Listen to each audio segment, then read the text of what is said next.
Hello everyone, स्वागत है आप सभी का अपना यूट्यूब चैनल प्रशंसा ऑनेस्ट एजुकेशन पे। और मैं श्वेता प्रकृति आप सभी का स्वागत करती हूँ। तो आज से हम लोग एनसीईआरटी पॉलिटिकल साइंस क्लास 6 से शुरू करने जा रहे हैं। और आज का पहला चैप्टर है विविधता की समझ। पहला चैप्टर क्या है? तो विविधता की समझ। आज हम लोग यहाँ से जो है वो शुरू करने वाले हैं, विविधता की समझ। तो सबसे पहले हम लोग जानेंगे कि विविधता के बारे में। तो आज हम लोग पहले इसको पढ़ते हैं कि यहाँ पे क्या दिया गया है। तो यहाँ पे दिया गया है कि लोग जो है एक दूसरे से कई मामलों में क्या होते हैं, तो भिन्न होते हैं, यानी कि अलग अलग होते हैं। वे न केवल अलग अलग क्षेत्रों से आते हैं, बल्कि उनका धर्म, रहन सहन, खान पान, भाषा और त्योहार ये सभी अलग अलग होते हैं। ये भिन्नताएं हमारे जीवन में कई तरह से रोचक एवं समृद्ध बनाती है। तो यहाँ पे हम लोगों ने देखा इसको पढ़ने के बाद कि विविधता से क्या तात्पर्य है। तो हम लोग यहाँ यह कह सकते हैं कि जहाँ हर किसी को व्यक्तिगत भिन्नताओं को समझा जाता हो, यानी कि जो लोग किसी भी धर्म के हो, उनका रहन सहन कुछ भी हो, उनका खान पान कुछ भी हो, ये सब अलग रहते हुए भी उनका सम्मान किया जाता हो जहाँ पे, और सभी को अपने वास्तविक स्वरूप में रहने और योगदान करने का अवसर मिलता हो। इसी को क्या कहते हैं? तो विविधता कहते हैं। और भारत कैसा देश है? तो भारत जो है वो विविधता या अनेकता है ना। भारत में क्या है? विविधता, या इसको हम अनेकता भी बोल सकते हैं। तो विविधता वाला देश है। यानी कि हमारे देश में जो है, आप दक्षिण भारत में जाइएगा तो वहाँ जो है आपको धर्म, उनका रहन सहन, या फिर भारत के कई और राज्य में देखिए तो भाषा के आधार पर भी है। मणिपुरी भाषा बोली जाती है, कहीं असमी भाषा बोली जाती है ना। इस तरह भाषा के आधार पर भी अलग अलग है। त्योहार ओणम, जैसे कि केरल में जो है, केरल में ओणम का त्यौहार मनाया जाता है। कौन सा त्यौहार? तो ओणम का त्यौहार मनाया जाता है। बिहार में छठ पूजा का त्यौहार जैसे खूब प्रचलित है। व्यंजन में भी आप जाइएगा तो बिहार में जैसे लिट्टी चोखा है, पंजाब में मकई की रोटी है, तमिलनाडु में जाइएगा तो वहाँ इडली, डोसा, सांभर, इस तरह की चीज़ें जो है, खान पान सबका अलग है। तो इस तरह जो है, इस तरह की विविधता हम लोग देखते हैं। तो आइए अब आगे बढ़ते हैं हम लोग। इस चीज़ को हम लोगों ने समझा। अब यहाँ पे है कि अब यहाँ पे एक चीज़ देखते हैं कि क्या कह रहा है। तो यहाँ पे आपका हो जाता है, एक छोटा सा कहानी है। क्या है? यहाँ पे एक कहानी है दिया गया, यहीं पे हम लोग देख लेते हैं। ये चीज़ को हम लोगों ने समझा। अब बढ़ते हैं नेक्स्ट पेज की तरफ। तो यहाँ पे एक कहानी दिया गया है कि दोस्ती करना, है ना, दोस्ती करना। देख लीजिए। तो यहाँ पे इस कहानी को पूरा हम लोग नहीं पढ़ेंगे, इसको स्किप करेंगे। यहाँ पे देख रहे हैं कि एक रेड लाइट जल रही है। यहाँ पे है ऊपर में रेड लाइट जलती है तो क्या होता है कि गाड़ी रुक जाती है। गाड़ी क्या हो जाती है? तो रुक जाती है। तो ये लड़का जो है, ये लड़का न्यूज़पेपर बेचता है। और इसका नाम क्या है? तो इसका नाम समीर है। और ये जो है हिंदू जाति से है, सॉरी हिंदू धर्म से है। ये हिंदू धर्म है। और इसका क्या धर्म है? तो ये जो है इस्लामिक धर्म का, इस्लाम धर्म का मानने वाला है। अब कैसे इन दोनों का जो है वो दोस्ती होती है? धर्म के अलग अलग है, दोनों में भिन्नताएं, धर्म के नाम पर भी भिन्नताएं हैं। एक तो ये गरीब है जो कि पेपर अखबार बेचता है, और ये जो है सो एक पढ़ा लिखा है जो इंग्लिश जानता है। भाषा के आधार पर भी दोनों में भिन्नताएं पाई जाती है। तो इस तरह की चीज़ें यहाँ पे देखने को मिलती है। अब आगे बढ़ते हैं हम लोग, देखते हैं कि नेक्स्ट पेज में क्या है। तो नेक्स्ट पेज में हम लोग देखेंगे, यहाँ पे वही चीज़ें हैं दी गई। तो इसको हम लोग, इस पेज को क्या करेंगे? तो स्किप करेंगे। इस पेज में वही कहानी है, दोनों दोस्तों के बारे में कहानी दिया गया है। यहाँ भी वही सारी चीज़ें हैं कि किस तरह जो है इसको भी हम लोग को स्किप करना है। ठीक है, दोनों दोस्त के बारे में ये कहानी है। वो चीज़ें नहीं है कि दोनों का धर्म, जाति, खान पान ये सब अलग रहते हुए भी कैसे दोनों में दोस्ती हो जाती है, वो चीज़ें हैं। अब बढ़ते हैं आगे। यहाँ पे एक सेकेंड, थोड़ा सा यहाँ पे हम लोग देख लेते हैं। कि क्या चीज़ें हैं, यहाँ पे इम्पोर्टेंट है। तो हम लोग एक चीज़ यहाँ पे देखते हैं कि जो है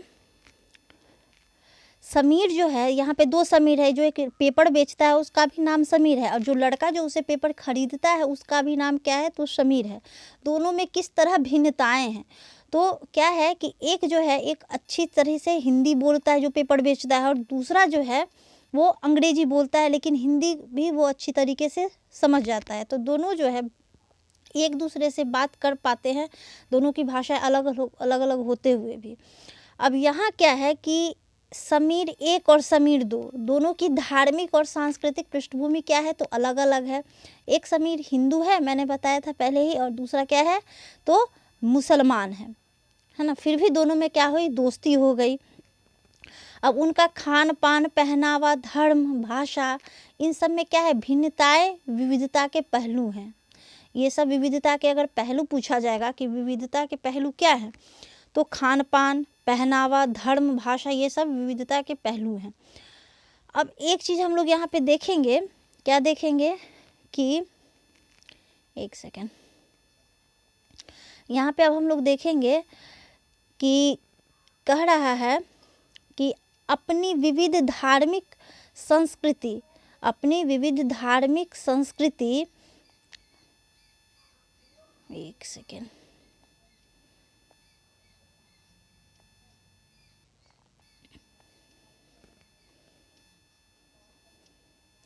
हाँ, विविध धार्मिक सांस्कृतिक पृष्ठभूमियों के अलावा समीर और समीर दो अन्य मामलों में एक दूसरे से अलग थे। इसके बाद हम लोग यहाँ देखते हैं कि एक समीर जो था वह क्या करता था, तो एक समीर स्कूल जाता था और दूसरा समीर क्या करता था, तो अखबार बेचता था। फिर भी दोनों में दोस्ती हुई थी।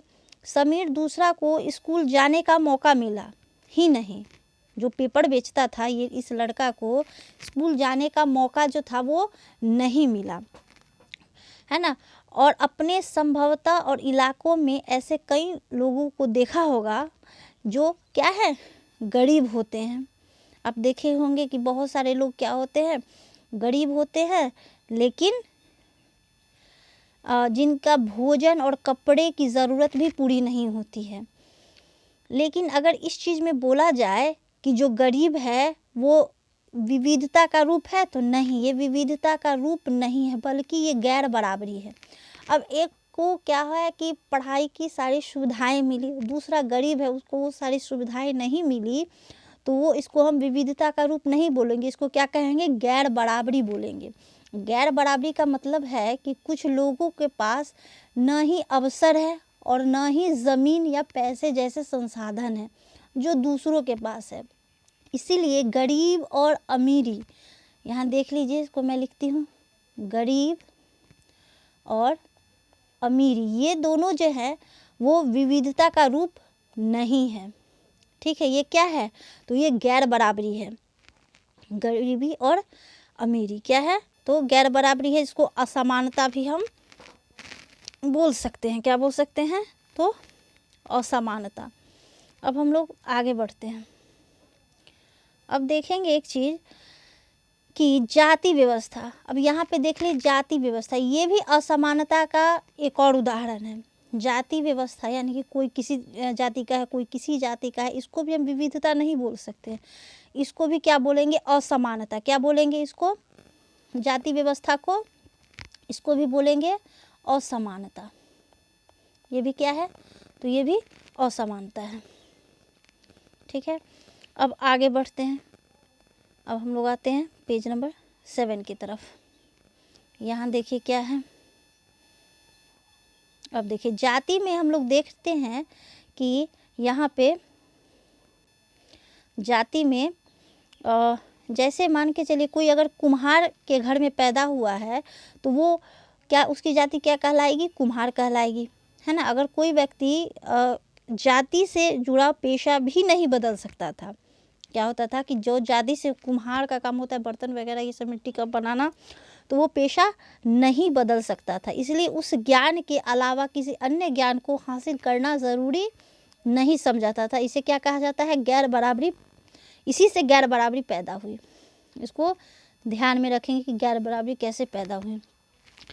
अब जो है यहाँ है कि विविधता हमारे जीवन को कैसे समृद्ध बनाता है ना। विविधता हमारे जीवन को कैसे समृद्ध बनाता है, इस चीज़ पे है। यहाँ पे एक छोटा मोटा कहानी है कि जो लोग कहानी लिखते हैं उनको जो है वो उनका कुछ स्रोत होता है, जैसे कि वो किताबों से या वास्तविक जीवन और कल्पना से प्रेरणा लेकर के तब कोई कहानी लिखते हैं। ठीक है, जैसे मान के चलिए यहाँ पे दिया गया है कि यहाँ पे है कि कुछ लोग जो है राजा रानी के वृत्तांत को पढ़कर कहानी लिखते हैं। कोई जंगल में जाते हैं तो किस तरह शेर शेरनी को देखते हैं तो कहानी लिखते हैं, यानी कि उनका जो है वो नज़रिया कैसा है उस ढंग से वो कहानी लिखते हैं। और इस तरह जो है वो कहानी लिखते हैं। लेकिन यहाँ कहा जा रहा है कि अगर यदि लोगों को ऐसी जगहों पे रहना पड़े जहाँ लोग केवल 2 ही रंग के कपड़े पहनते हो, जैसे कि लाल और सफ़ेद, एक ही तरह खाना खाते हो जैसे आलू का खाना सब्जी, 2 ही पशु को पालते हो हिरन और कौवा, और केवल सांप सीढ़ी ही खेलते हो, तो ऐसी जगह रहकर वे कैसी कहानियाँ लिख पाएंगे। यानी कि लोग जो है अलग अलग तरह से सोचते हैं, सबका नज़रिया सोचने का तरीका अलग अलग होता है। उस तरह जो है वो कहानी और चीज़ों को लिखते हैं और पढ़ते हैं। जैसे जंगल में जानवरों को नज़दीक में जाकर के उन्होंने जानवरों से दोस्ती की होगी, उनके लड़ाइयों के बारे में कहानियाँ लिखी होंगी, है ना। कुछ राजा रानियों के बारे में कहानियाँ लिखी होंगी इस तरह से। लेकिन उनको अगर एक ही तरह के आलू का सब्जी है तो उसी पर वो कितने प्रकार की कहानियाँ लिखेंगी। यही सब चीज़ें हैं। अब हम लोग आगे बढ़ते हैं थोड़ा। अब देखते हैं यहाँ पे कि कह रहा है कि भारत में विविधता, ये इम्पोर्टेंट है यहाँ से। वो तो थोड़ा बहुत कहानियाँ थी। तो भारत में विविधता, तो भारत विविधताओं का देश है। भारत कैसा देश है? तो विविधताओं का। यहाँ पे क्या होती है, विभिन्न भाषाएं बोलते हैं, विभिन्न प्रकार का खाना खाते हैं, अलग अलग त्यौहार मनाते हैं, विभिन्न धर्मों को क्या करते हैं, तो विभिन्न धर्मों को मानते हैं, है ना, विभिन्न धर्मों का पालन करते हैं। अब जो है गहराई से सोचते तो वास्तव में हम एक ही तरह की चीज़ें करते हैं, लेकिन केवल हमारे करने के तरीके अलग होते हैं। अब देखते हैं, इसको समझते हैं कैसे, कि हम विविधता को कैसे समझें। अब यहाँ पे दिया गया है कि करीब 2-2.25 साल पहले, कितने साल पहले, 200 साल वर्ष पहले, ठीक है, वहाँ क्या था कि जब रेल या हवाई जहाज, बस और कार हमारे जीवन का हिस्सा नहीं थे, तब भी लोग संसार के एक भाग से दूसरे भाग में यात्रा करते थे। ऐसा था कि गाड़ी घोड़ा नहीं था, हवाई जहाज़ नहीं था तो लोग एक ही जगह पे रहते थे, ऐसा नहीं था। फिर भी वो एक जगह से दूसरी जगह क्या करते थे, तो यात्रा करते थे। वे पानी के जहाज़ों में घोड़ों या ऊँट पर बैठकर या फिर पैदल ही चलकर वो यात्रा करते थे। क्यों ये यात्राएं क्यों करते थे? तो ये यात्राएं करते थे खेती के लिए या फिर बसने के लिए, इन सब चीज़ों के लिए। या फिर क्या हो जाता था, कहीं कहीं सूखा या अकाल के कारण है लोग क्या अपने घर बार छोड़ देते थे, घर बार छोड़ देते थे। अब क्या हुआ कि फिर काम की तलाश में लोग युद्ध के कारण घर छोड़ देते थे। और जब लोग नई जगह में बसना शुरू करते थे तो उनके रहन सहन में थोड़ा बदलाव आ जाता था, और कुछ चीज़ें वे नई जगह अपना लेते थे और कुछ चीज़ों को वो पुराने ढर्रों पर ही चलते रहते थे। इस तरह उनकी भाषा, भोजन, संगीत, धर्म आदि में नए और पुराने का मिश्रण होता रहता था। उनकी संस्कृति और नई जगह की संस्कृति में आदान प्रदान होता और धीरे धीरे एक मिश्रित, यानी कि एक मिली जुली संस्कृति उभरती। क्या उभरती? तो एक मिली जुली संस्कृति उभरती।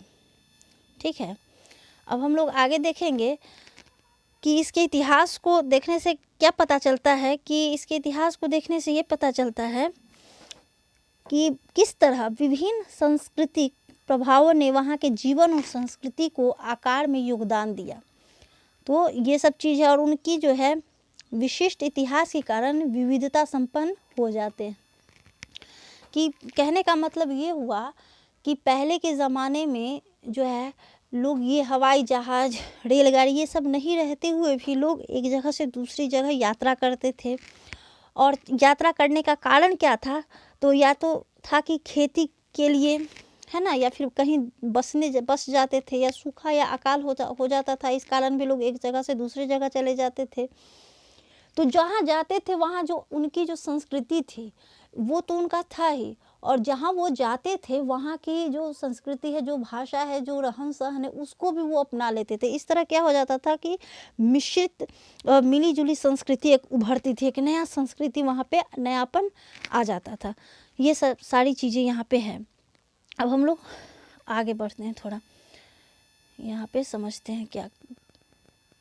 देखिए अब है कि इससे अब एक चीज़ हम लोग देखते हैं कि जैसे लोग समुद्र के पास रहने और पहाड़ी इलाकों में रहने में बड़ा फ़र्क था। न केवल वहाँ के लोगों को कपड़े और खान पान की आदतों में फ़र्क था, बल्कि जिस तरह वे काम को करेंगे वे भी अलग होंगे। काम करने का तरीका भी क्या होगा, तो वो बिल्कुल अलग होगा, है ना। तो इसी के बारे में जो है यहाँ पे भारत के दो भाग, लद्दाख और केरल। तो लद्दाख क्या है? ये केंद्र शासित प्रदेश है, और केरल क्या है? ये राज्य है। इसको ध्यान में रखेंगे, लद्दाख केंद्र शासित प्रदेश और केरल राज्य। तो इसी के बारे में जो है अभी हम लोग पढ़ेंगे, और इस क्षेत्र की विविधता और उसकी ऐतिहासिक भौगोलिक कारकों का क्या असर पड़ता है उसी के बारे में जो है हम लोग अभी पढ़ेंगे। तो देखिए यहाँ से हम लोग शुरू करते हैं।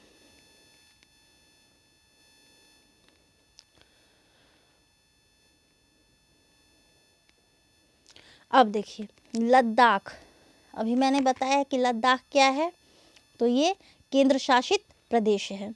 और जम्मू कश्मीर भी क्या है, तो जम्मू कश्मीर भी केंद्र शासित प्रदेश है। लद्दाख और जम्मू कश्मीर क्या है, तो ये दोनों केंद्र शासित प्रदेश हैं, ठीक है। और लद्दाख की राजधानी कहाँ है, तो लेह है, और जम्मू कश्मीर की राजधानी कहाँ है, तो श्रीनगर है। इसको याद रखेंगे।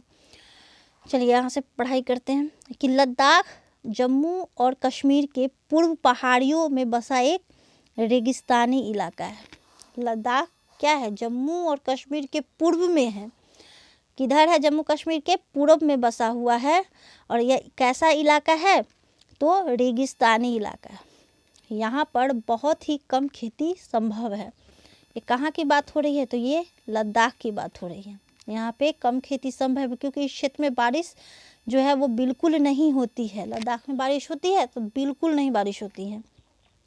यह इलाका हर वर्ष काफ़ी लंबे समय तक बर्फ़ से ढका रहता है। इस क्षेत्र में बहुत ही कम पेड़ उगते हैं।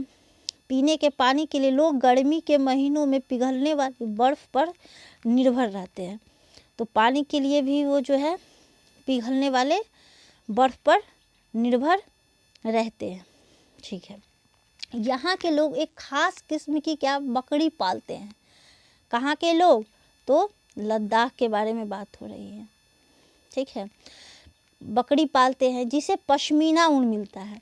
और इस बकरी से किस प्रकार का ऊन मिलता है, तो पश्मीना।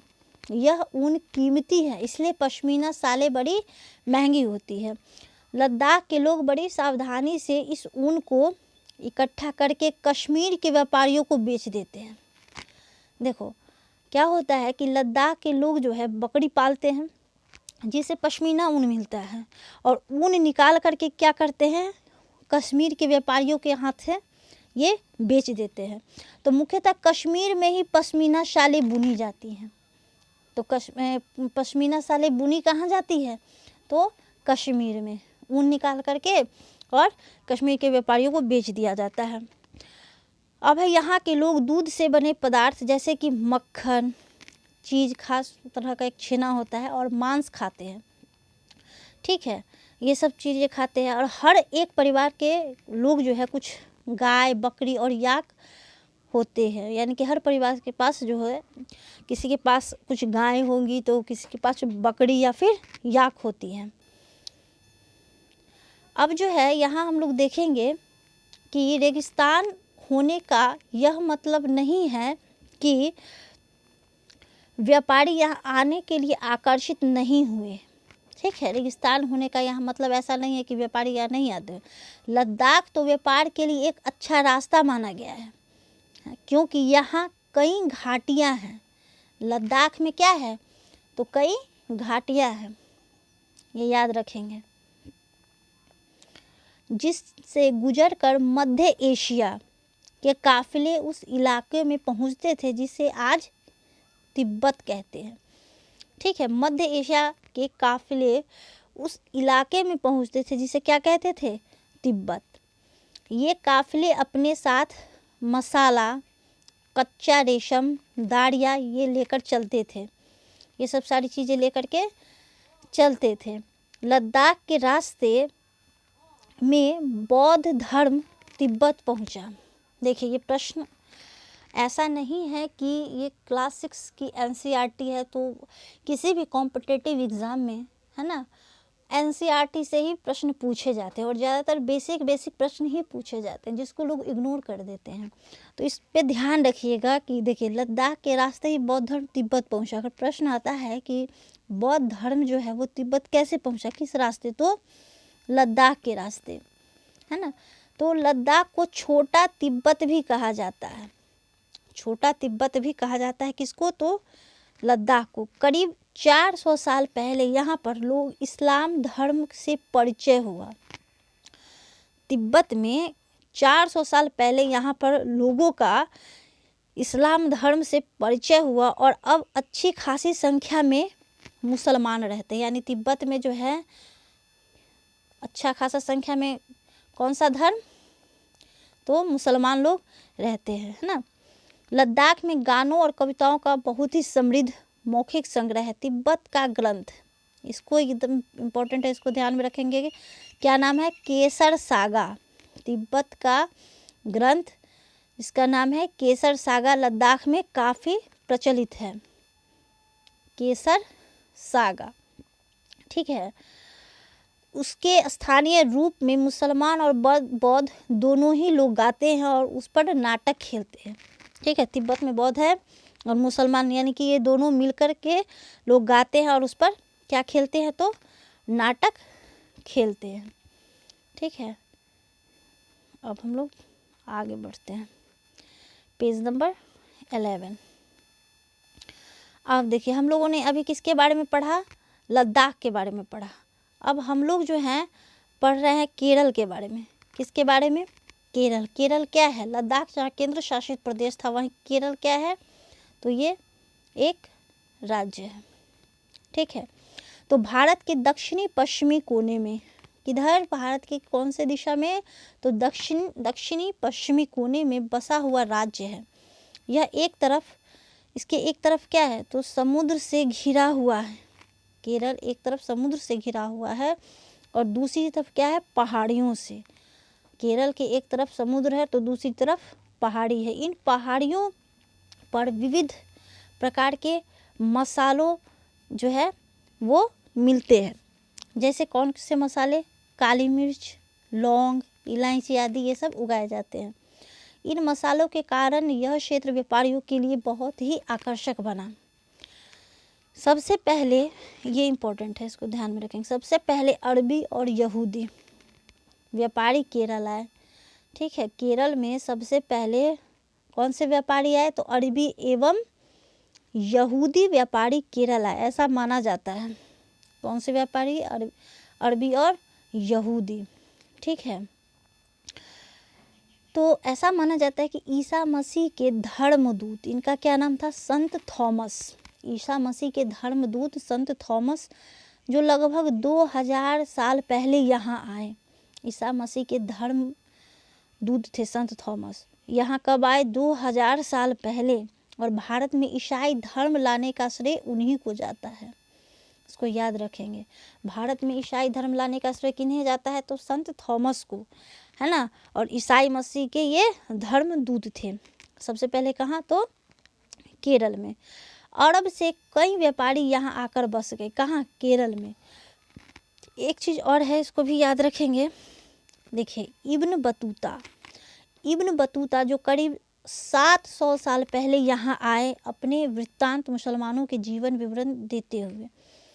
इनका नाम ध्यान में रखेंगे, किसका, इब्न बतूता का। कहाँ आए, केरल में। ठीक है, 700 साल पहले यहाँ आए। ये आए कहाँ, केरल। ठीक है, इब्न बतूता।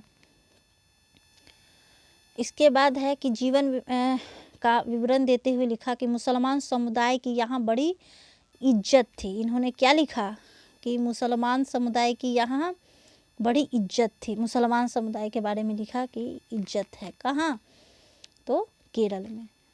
ये इब्न बतूता लिखे। ये देखिए यहाँ पे जो है मछली पकड़ने की चीनी जाल, ये फोटो में देख सकते हैं। चलिए अब जो है हम लोग आगे बढ़ते हैं थोड़ा। वास्को डिगामा, ये नाम देखिए, इसको याद रखेंगे। वास्को डिगामा पानी के जहाज से यहाँ पहुँचे तो पुर्तगालियों ने यूरोप से भारत तक समुद्री रास्ता जाना। ये कहाँ के थे, वास्को डिगामा, तो पुर्तगाल के थे। और कहाँ आए थे, तो केरल में आए थे, है ना। समुद्री रास्ते से यहाँ पहुँचे थे। ठीक है, तब पुर्तगालियों ने यूरोप से भारत तक का समुद्री रास्ता जाना। इन सभी ऐतिहासिक प्रभाव के कारण केरल के लोग विभिन्न धर्मों का पालन करते हैं, जिनमें यहूदी, इस्लाम, ईसाई, हिंदू एवं बौद्ध धर्म शामिल है। यहाँ इतने धर्म के लोग यहाँ रहते हैं, यहूदी भी, इस्लाम भी, ईसाई भी, हिंदू एवं बौद्ध भी। अब देखिए चीन के व्यापारी भी केरल आए।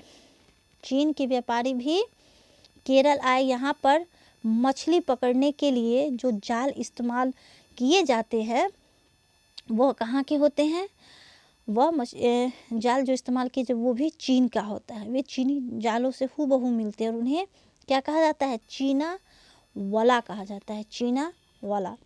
तलने के लिए जो लोग बर्तन इस्तेमाल करते हैं उसे चीना चट्टी कहा जाता है। क्या कहा जाता है, चीना चट्टी। इसमें चीन शब्द इस बात की ओर इशारा करता है कि उनकी उत्पत्ति जो है वो कहाँ से हुई होगी। केरल उपजाऊ जमीन और जलवायु जो है चावल की खेती के लिए बहुत उपयुक्त होता है और वहाँ के अधिकतर लोग मछली, सब्जी और चावल खाते हैं। देखिए क्या खाते हैं, मछली, सब्जी और चावल यहाँ के लोग जो है वो खाते हैं। देखिए केरल में मनाए जाने वाला त्योहार, कौन सा त्योहार मनाया जाता है, ओणम। देख लीजिए एक विशेष आकर्षण है, नाव प्रतियोगिता होती है। चलिए अब नेक्स्ट पेज पे बढ़ते हैं हम लोग। Page number 12। थोड़ा ये चैप्टर बड़ा है, यहाँ मनोरंजन नहीं पढ़ाई होती है। धैर्य के साथ पढ़िए इस चैप्टर को। इससे बहुत सारे ऑब्जेक्टिव प्रश्न बनते हैं और इसका एक ऑब्जेक्टिव सेशन भी आएगा जिसमें हम लोग इससे लगभग 12-15 क्वेश्चन सॉल्व करेंगे और इसका भी जो है वीडियो आपको आएगा। चलिए शुरू करते हैं। तो यहाँ पे क्या है कि केरल और लद्दाख भौगोलिक स्थितियाँ एक दूसरे से अलग है ना। दूसरे की भौगोलिक स्थिति क्या है, ज्योग्राफिकल जो इसका सिचुएशन वो अलग अलग है। वहीं हम यह भी देखते हैं कि दोनों क्षेत्रों के इतिहास एक ही प्रकार के सांस्कृतिक प्रभाव हैं। इतिहास में एक ही प्रकार के सांस्कृतिक प्रभाव दोनों ही क्षेत्रों को चीन और अरब से आने वाले व्यापारियों ने प्रभावित किया है। चीन और अरब से आने वाले व्यापारियों ने प्रभावित किया। जहाँ केरल की भौगोलिक स्थिति ने मसालों की खेती संभव है। केरल में किस चीज़ की खेती संभव है, मसालों की। वहीं लद्दाख की विशेष भौगोलिक स्थिति ऊन ने व्यापारियों को अपनी ओर खींचा। क्या खींचा, ऊन ने व्यापारियों को अपनी ओर खींचा। अब जो है इस तरह पता चलता है कि किसी भी क्षेत्र के सांस्कृतिक जीवन का उसके इतिहास और भूगोल से प्रायः गहरा रिश्ता होता है। सांस्कृतिक जीवन से इतिहास और भूगोल से प्रायः क्या होता है, गहरा रिश्ता होता है। तो विविध संस्कृति और का प्रभाव केवल बीते हुए कल की बात नहीं, हमारे वर्तमान जीवन का आधार ही काम के लिए एक जगह से दूसरी जगह जाना होता है। इसके लिए जो है हर एक कदम के साथ हमारे सांस्कृतिक रीति रिवाज और जीने का तरीका धीरे धीरे उस नए क्षेत्र का हिस्सा बन जाता है जहां हम पहुंचते हैं। तो ये सारी चीज़ें वही चीज़ है। अब हम लोग बढ़ते हैं विविधता में एकता। क्या? विविधता में एकता। यहाँ पे थोड़ा सा हम लोग अब आ जाते हैं। तो यहाँ क्या कह रहा है कि भारत की विविधता या अनेकता को उसकी ताकत और स्रोत माना जाता है ना। भारत की जो विविधताएं हैं उसको क्या माना जाता है? ताकत का स्रोत माना जाता है। जब अंग्रेज का भारत पर राज था तो विभिन्न धर्म, भाषा और क्षेत्र की महिलाएं और पुरुषों ने अंग्रेज के खिलाफ मिलकर लड़ाई लड़ी थी। भारत ने स्वतंत्रता संग्राम में अलग अलग परिवेशों के लोग जो थे वो शामिल थे। स्वतंत्रता संग्राम में अलग अलग जो है परिवेश के लोग भी शामिल थे। उन्होंने एकजुट होकर आंदोलन किया, इकट्ठे जेल गए और अंग्रेजों का अलग अलग तरीकों से विरोध किया। अंग्रेजों ने सोचा था कि वे भारत के लोगों में क्या करेंगे, फूट डाल सकते हैं, क्योंकि उनमें काफ़ी विविधताएं हैं और इस तरह उनका राज चलता रहेगा। मगर लोगों ने दिखला दिया कि वे एक दूसरे से चाहे कितने भी भिन्न हो, अंग्रेजों के खिलाफ लड़ी जाने वाली लड़ाई में सब क्या थे, तो सब एक थे। ठीक है। और देखिए ये यहाँ पे कुछ जो गीत है लिखा हुआ, जो ये गीत है यहाँ पे, ये जो है भारतीय जन नाट्य संघ द्वारा लिखा गया है। देखिए यहाँ पे एक चीज़, ये क्या है, यहाँ देख रहे हैं इप्टा, क्या लिखा गया है, इप्टा। इप्टा का फुल फॉर्म हो जाता है इंडियन पीपुल्स थिएटर एसोसिएशन। क्या हो जाता है? इंडियन, नहीं लिखा है, इंडियन पीपुल्स थिएटर एसोसिएशन।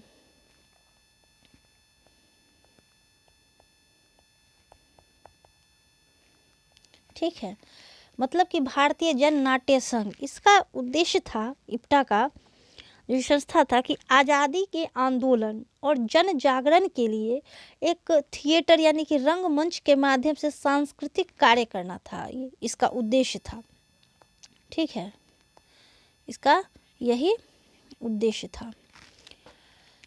अब जो है हम लोग बढ़ते हैं थोड़ा नेक्स्ट पेज की तरफ, कि ये जो देखिए यहाँ पे इस पिक्चर को देखिए कि ये स्वतंत्रता दिवस के अवसर पर भाषण देते हुए पंडित नेहरू जी का ये फोटो यहाँ पे दिया गया, किस तरह वो भाषण देते हैं और चारों तरफ जो है लोग हैं।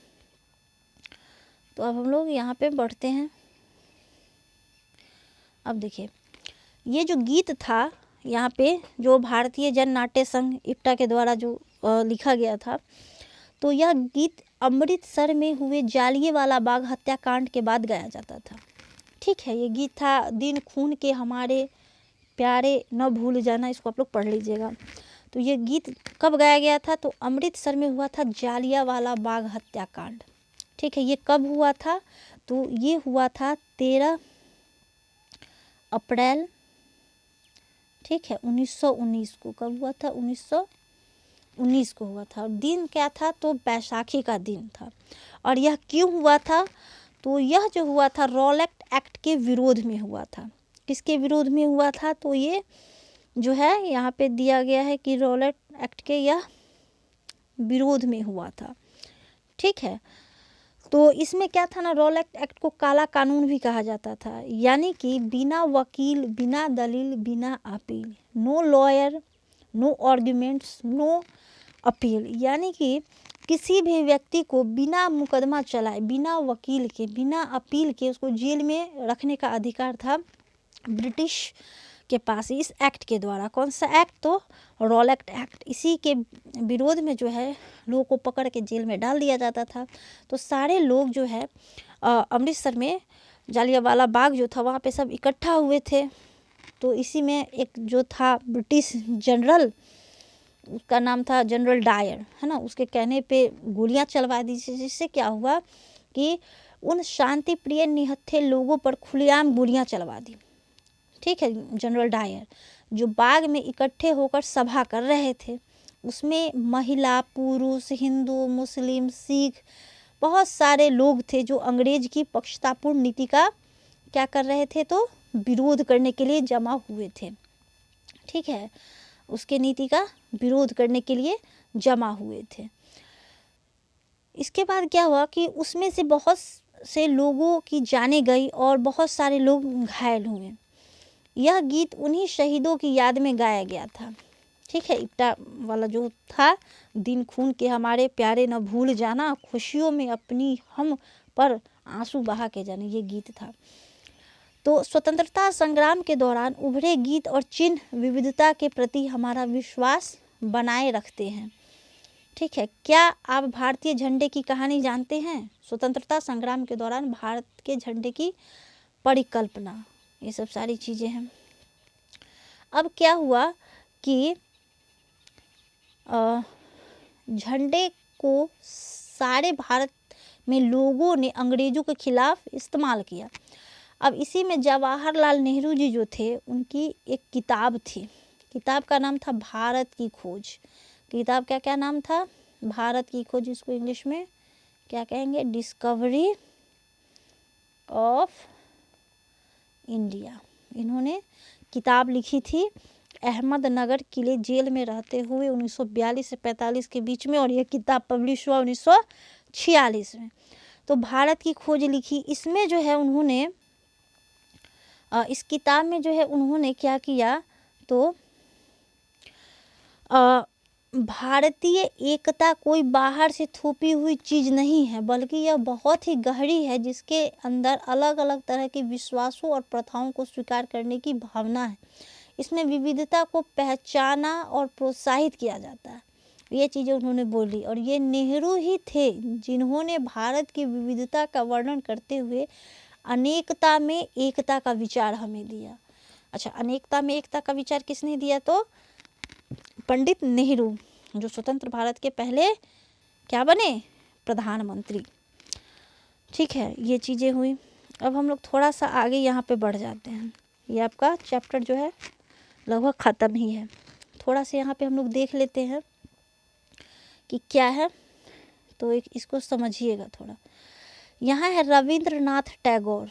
ठीक है, इनके द्वारा रचित है राष्ट्रगान, जनगण मन अधिनायक जय है ना।